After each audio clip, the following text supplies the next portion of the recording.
my back blown out in peace. You think I got time to talk about a divorce that's a year old? Teyana never thought she'd be back in this place.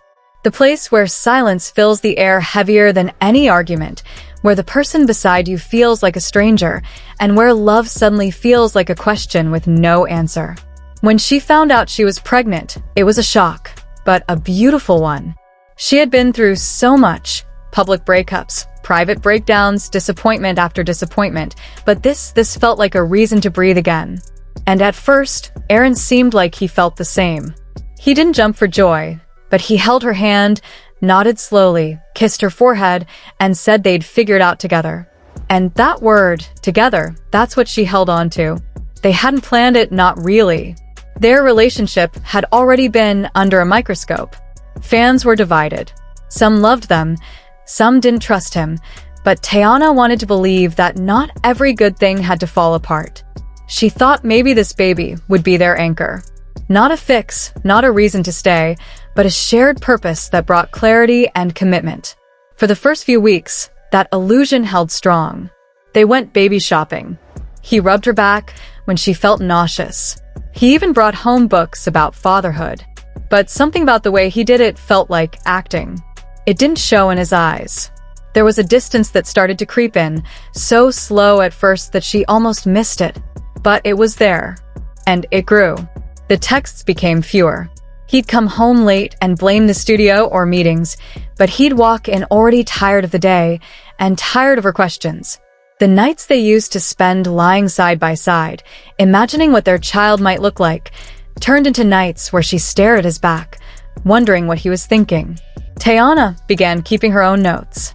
Every skipped doctor's visit, every missed call, every eye roll when she brought up names or nursery colors.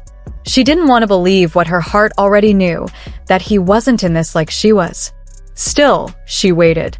Maybe he was scared. Maybe he just needed time. Maybe men process differently. She gave him space, tried not to nag, tried not to take it personally. But how do you not take it personally when the man who's supposed to be building a life with you is already emotionally packed up? The final blow didn't come with yelling. It came in a quiet, private moment. Just the two of them, on a regular evening that turned into something she'd never forget. She made dinner that night. Nothing fancy, just pasta, something simple. She set the table, lit a candle, tried to create a moment where maybe they could reconnect.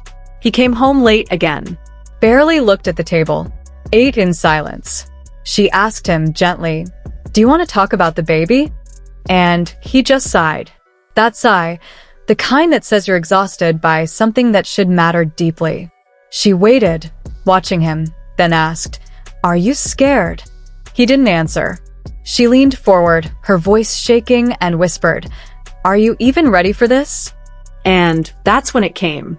He looked at her, dead in the eye, and said words she'll never unhear. "I'm not ready to be a dad. I don't think I can do this." That sentence felt like a punch. Not because she hadn't suspected it, but because hearing it out loud shattered the last piece of hope she was holding on to. She felt the tears come before she could stop them. Her hand trembled around the fork she was gripping. And for a second, she couldn't even breathe. She asked, "What do you mean you can't?" And he just looked down and repeated, "I don't know if I ever wanted this. I thought maybe it would feel different, but it doesn't." She got up from the table, went into the other room, and collapsed on the bed. Not dramatically, not loud, just quietly, deeply broken. The kind of crying where your body gives out before your voice does. The kind where your mind keeps screaming, "How did I get here again?" She cried all night. He didn't follow her, didn't comfort her, just stayed on the couch, scrolling his phone, pretending like the moment hadn't just changed their lives forever. And that silence between them grew so loud, it was unbearable. The next morning, he left early. No bobby. No apology. Just gone. Teyana didn't post anything. She didn't blast him on social media. But she didn't have to. Her face, her energy, it told the story. Fans noticed her pulling back. No more baby bump pictures. No more photos of Aaron. Just long captions about healing, about silence, about people showing their true selves when life stops being fun. The internet started connecting dots. Some said maybe they were just going through a rough patch. Others weren't so kind. And then came the Instagram story that confirmed everything without needing names. Some people run the moment real life starts. Just 10 words. But they carried everything she was too tired to say. The floodgates opened. Fans started reposting, speculating, creating timelines. He left her while she was pregnant? He's not ready to be a dad? Then why didn't he leave before? Some blamed him. Others tried to defend him. But the only voice that mattered, Teyana's, stayed quiet. Behind closed doors, she was doing her best to survive. Her team says she was devastated. Not just heartbroken, but confused, humiliated, exhausted. She didn't understand how someone could smile in your face, put a ring on your finger, talk about forever, and then flinch the moment real responsibility showed up. She wasn't asking for perfect. She just wanted presence. And now she was preparing to become a mother alone. Aaron's side of the story trickled out through friends. Some said he wasn't trying to hurt her, that he genuinely felt overwhelmed, that he didn't have the emotional tools to be a father and was afraid of becoming the kind of dad he had growing up, that he thought stepping back was better than staying and doing it wrong. But to Teyana, those reasons didn't feel noble. They felt like excuses dressed in soft language. One of her friends put it plainly. She didn't ask him to be perfect. She asked him to show up. And he didn't. And that was the truth. Teyana had always been strong. Strong through career highs and lows. Strong through Amon's infidelity rumors. Strong through heartbreak. But strength doesn't mean you don't break. And this time she broke. Not because of the baby, but because of the betrayal. Because love wasn't supposed to vanish when things got real. Still, she chose not to spiral publicly. No me siklapax. No interviews. Instead, she poured her pain into her private space. She began preparing a nursery alone. Started journaling, meditating, talking to her unborn baby like they were the only one who could understand her heart. "It's you and me now," she reportedly whispered one night. And that's enough. The internet never fully quieted down.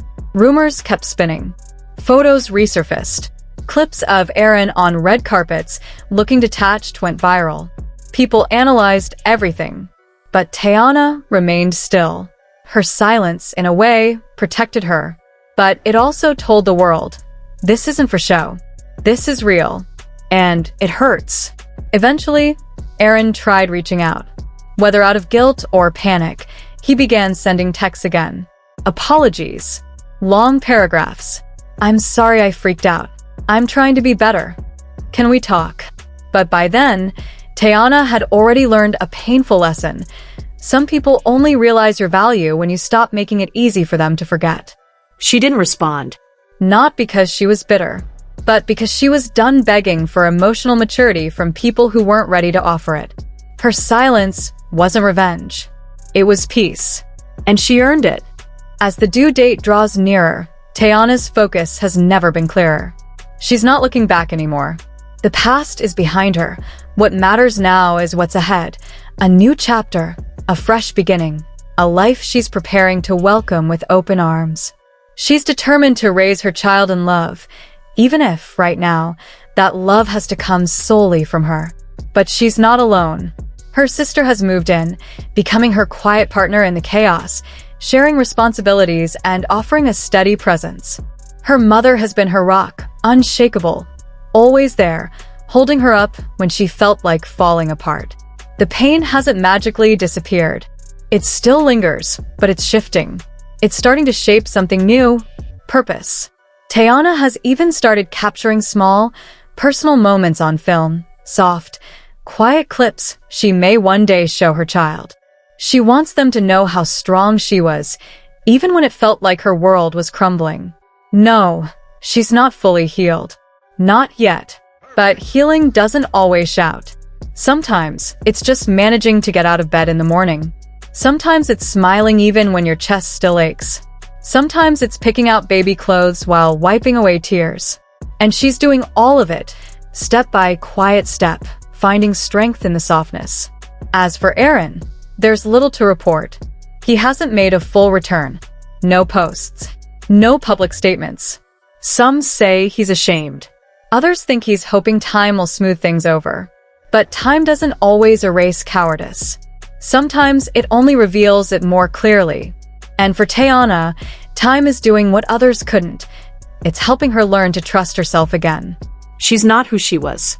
She's becoming someone stronger, someone softer, wiser, and more powerful than she ever thought she could be. In the end, maybe Aaron's truth had its own place. Maybe he genuinely wasn't ready for fatherhood, for commitment, for the weight of real life showing up at his door. And perhaps there's some honesty in that. But readiness doesn't erase the hurt. It doesn't rewind time or undo the silence he left behind. Love isn't just about being present when things are easy. It's about showing up when everything feels like it's falling apart. And when that moment came, he didn't. His absence wasn't just a gap, it was a turning point. It was the moment everything shifted. But what he walked away from didn't just crumble. It grew. What he left behind was a woman rediscovering her power.